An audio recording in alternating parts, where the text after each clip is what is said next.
Mga master, okay lang bang? Huwag niyong skip ang mga ad sa aking mga video kung okay lang mga master. Salamat sa solid na suporta po. Yon, what's up mga masters? Nandito na naman tayo sa panibagong araw, panibagong kabanata na naman ang pagsasama-samahan natin ngayon guys.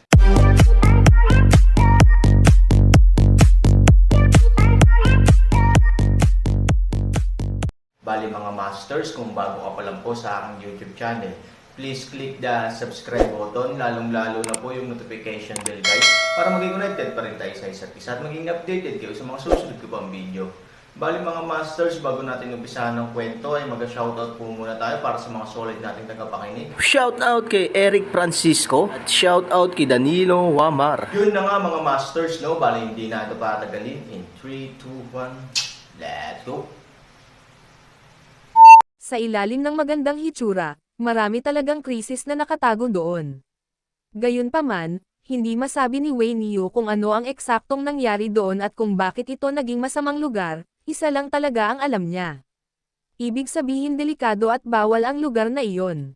Pero, natatakot ka ba? Natatakot ako. Ganon din ang sinabi ni Han Sanchen, wala nang mas nakakatakot sa mundong ito kaysa sa mga tao.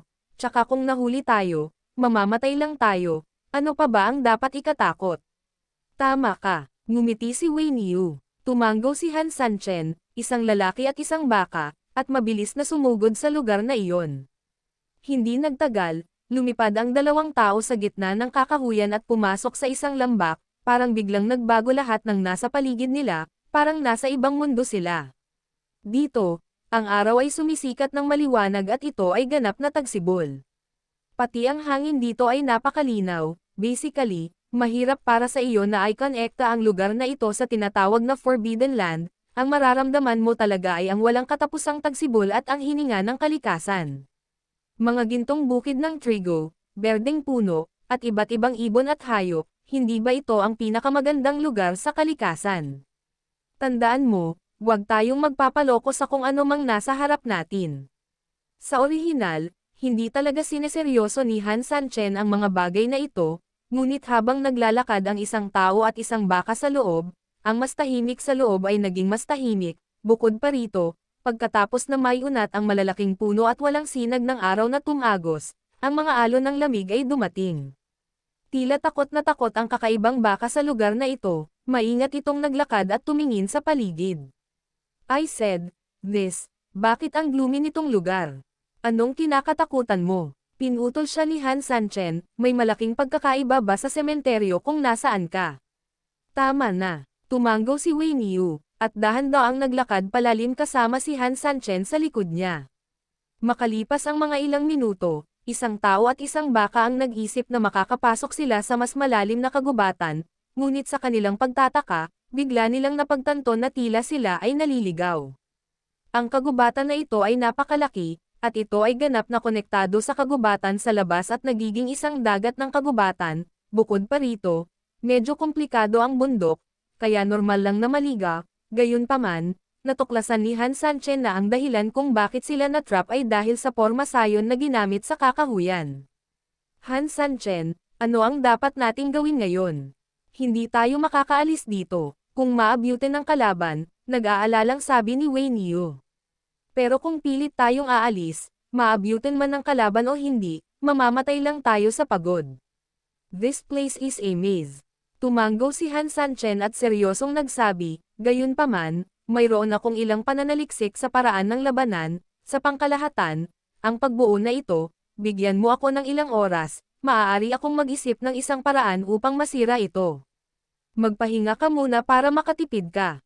Ito ay talagang napakasimple upang masira ang ganitong uri ng maze-like formation, ang lupa ay kun at ang langit ay chen, huwag tumingin sa aktwal na direksyon at lahat ng bagay sa paligid mo, gamitin lamang ang nakapirming direksyon sa iyong puso, at pagkatapos ay obserbahan ang mga pagkakaiba sa mga detalye ng ilang mga hadlang, maaari mong direktang basagin ang porma sayon at makalabas sa maze. Gamit ang pamamaraang ito, pagkatapos silang dalawa ay lumakad pasulong ng ilang minuto pa, tila unti-unting nagiging kalat-kalat ang paligid na kakahuyan. Sa isang kisap mata, lalabas na siya. Ngunit sa dulo ng kakahuyan, biglang nagdilim, parang araw sa labas at gabi doon. Sa unahan pa, sa paglampas sa linyang naghahati, ang lumitaw sa harap ng dalawang tao ay isang malaking sinkhole kahit kasing laki ng 2 football field, may kaunting malamig na hangin na pumapasok sa bone marrow sa hukay, kahit na nakatayo ka sa gilid, maaari din itong makaramdam ng lamig sa buto. Dumating na ang bawal na lugar. Sa sandaling makita niya ang napakalaking lambak na ito, nagkaroon ng higit na takot sa mga mata ng kakaibang baka, at maging ang kanyang boses ay nagsimulang bahagyang manginig. Hindi ko makita kung gaano kalalim ang ilalim ng lambak, o kung ano ang nasa ilalim, ito ay isang madilim na lugar lamang na may pahiwatig ng lamig. Talaga bang paglalaroan natin ang kalaban dito? Binuhat ng kakaibang baka si Han Sanchen sa likod nito at lalabas na sana. Makinig ka, may tunog. Biglang huminto ang kakaibang baka sa tabi niya at nanlamig sa kinatatayuan, tahimik na pigil hininga, nakikinig sa kakaibang tunog na nagmumula sa gabi kasama si Han Sanchen. Ito'y sarkastikong tawa ng isang lalaki, at ito'y parang mapanoksong tawa ng isang babae pagkatapos magsalita, at ito'y parang iyak ng bata, at parang malalim na daing ng isang matanda. Sa madaling salita, ito ay mukhang kakaiba sa tahimik na gabing ito, na nagpapakilabot sa mga tao. Biglang, sa tapat pa lang ng ilalim ng lambak, isang pulang figure ang biglang dumaan sa madilim na gabi. Si Pilyu, biglang kakatapos lang ng hiyawan, halos magkasabay silang nakaramdam ng lamig sa likod nila, paglingon nila, nakita nila ang isang ulo na natatakpan ng buhok, na nakasabit sa hangin sa likuran nila. Sa gap ng buhok, halos hindi nila makita ang maputlang mukha na parang papel, walang mukha, walang ilong, at walang tenga, tanging, isang mata lang, nakatingin sa dalawang tao na parang patay. Mabilis na tinanong ni Han Sanchen ang kakaibang baka na ipikit ang kanyang mga mata, at pagkatapos ay tahimik na naramdaman ang lahat sa paligid niya. Noong una, payapa ang paligid, paminsan-minsan, nakakarinig siya ng kakaibang tawag at tawanan. Makalipas ang ilang minuto ay biglang naging sobrang tahimik ang paligid. Marahan na ngumiti si Han Sanchen sa pagkakataong ito, at nang muli niyang idilat ang kanyang mga mata, wala doon. Ito ay, ngumiti si Han Sanchen at nagsabi, ito ay isang ilusyon sa iyong katawan na nagmumula sa iyong puso, kung mas natatakot ka, mas maraming mga bagay na kinatatakutan mo ang lilito dito. Pero bakit tayo nandito? Tanong ng kakaibang baka, bagamat nakakatakot ang lugar na ito, wala itong kinalaman sa pakikipaglaban natin sa kalaban. Do you think they don't dare to chase you here? Or maybe, after you chasing here, they. Ngumiti si Han Sanchen. Hindi alam ni Han Sanchen kung ano ang kakaiba sa ipinagbabawal na lugar na ito. Natural, hindi niya magagamit ang ilan sa mga function ng lugar na ito para harapin ang kalaban ng hindi alam. You don't need to think so high of me. Pwede ko pa bang malaman ng maaga kung saan ang mga nakakakilabot sa Forbidden Area? Ngumiti si Han Sanchen, ang dahilan kung bakit pinili ko ang lugar na ito ay talagang napakasimple. Oh, tumingin si Wei Niu kay Han Sanchen na nalilito, hindi niya lubos na naiintindihan ang ibig sabihin ng lalaking ito. Forbidden Land, sa mga nakatira dito, kailan kayo madalas pumupunta dito? Nakangiting tanong ni Han Sanchen. Naisip ito ni Wei Niu at ang sagot ay simple, syempre ito ay kapag ikaw ay desperado at kahit na gusto mong mamatay sa lugar. Nga pala, oras na yon. Pero, ano ang kinalaman nito sa pakikitungo natin sa kalaban? Damn it, hiniling mo sa akin na akayin kita para sumugod sa pagkubkob anuman ang iyong buhay, at pagkatapos ay dumating dito, dahil lamang sa gusto mong mamatay. Hindi talaga maintindihan ni Wei Niu. Sa lakas na ito, maaari na rin niyang kunin si Han Sanchen upang masira ang pagkubkob ng kalaban at subukang makatakas. Sa teritoryo nila, hindi tayo makakatakas ng napakalayo, temporary lang ang lahat, at malapit na rin nila tayong maabyutan. So, the only way to avoid being caught is if we take the initiative, or you can understand because, we are going to kill them. Pagkarinig nito, agad na tumanggaw si Wei Niu, ngunit pagkatapos ay umiling ng matatag, hindi ko pa rin lubos na naiintindihan kung ano ang sinusubukan mong gawin, sa totoo lang, medyo nalilito ako sa iyo ngayon. Let me tell you this, what I want now is to let the enemy know that we resisted them and then failed. We came to this place out of desperation. Of course, we ran here by accident or no choice.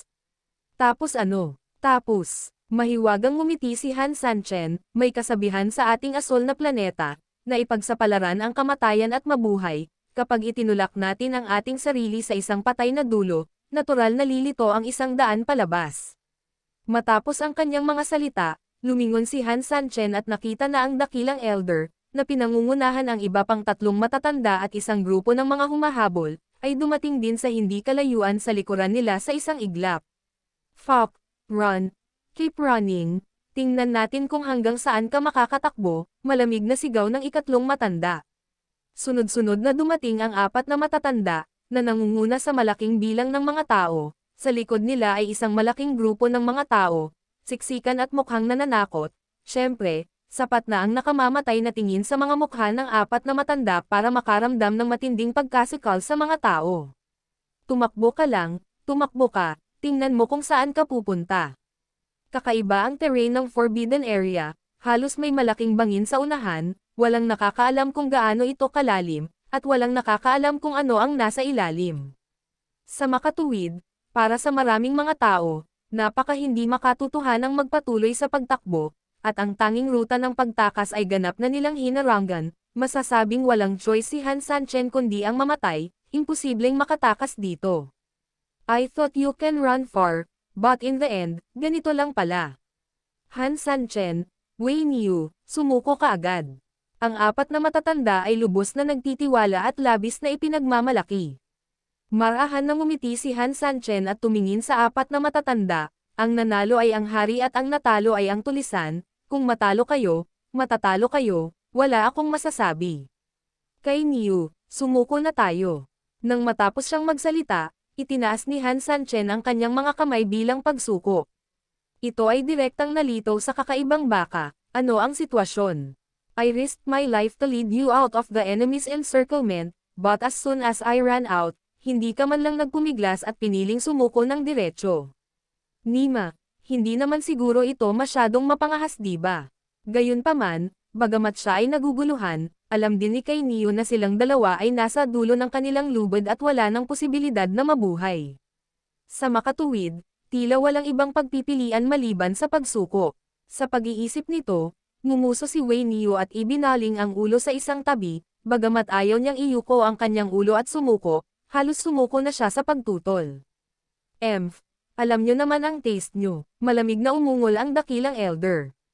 Pagkakita nito, nagmamadaling sinabi ni Lu Shen, Great Elder, tingnan mo, kami, hindi ka namin pinagtaksilan, sinabi lang namin na walang ibang reinforcement sa loob.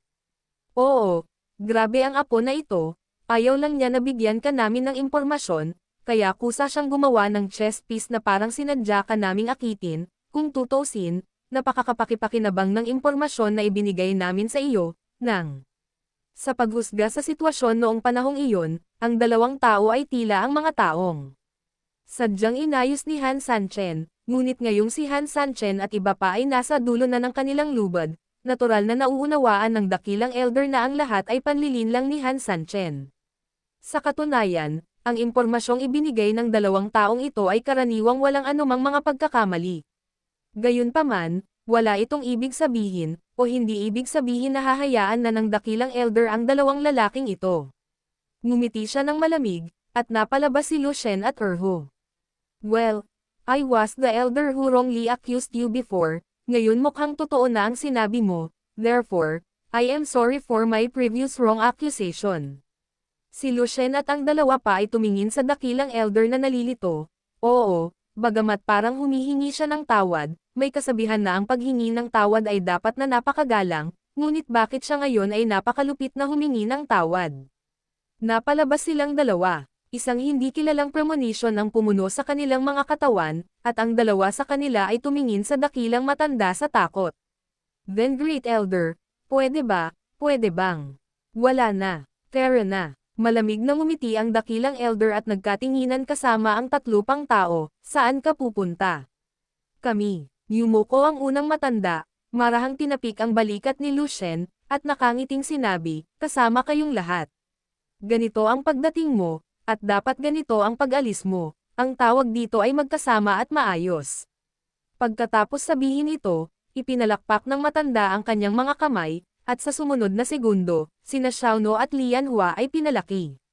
Nang walang pagtatanggol ng Han Sanchen at Wei Niu, sa katunayan, ang pag-asa sa dalawang babae lamang sa sementeryo ay hindi anumang pagtutol laban sa gayong malaking hukbo. Pagkaraang pasukin pa lamang ang tarangkahang bato sa sementeryo, ang dalawang babae ay parang dalawang manok na nakaharap sa isang grupo ng mga agila, na walang kapangyarihang lumaban. Sa makatuwid, habang naghahabulan dito ang malaking puwersa, sinamantala ng maliit na puwersa ang pagkakataong masira ang tarangkahan ng bato sa sementeryo, at saka mabilis na nahuli ang dalawang babae at nahuli sila hanggang dito. Seeing their sister, Lu Shen and who were obviously shocked, but now, they were more panicked by themselves. Yun na nga mga masters, no? Bali panibagong kabanata na naman yung natapos natin ngayong gabi. Muli, maraming salamat po talaga sa walang sawang suporta po sa aking YouTube channel na talagang inaabangan nyo po ang bawat upload ko po. Bali mga masters, magkita-kita ulit po tayo bukas ng gabi at ngayon po ay magpapaalam po muna tayo. Bali mga masters, bye-bye!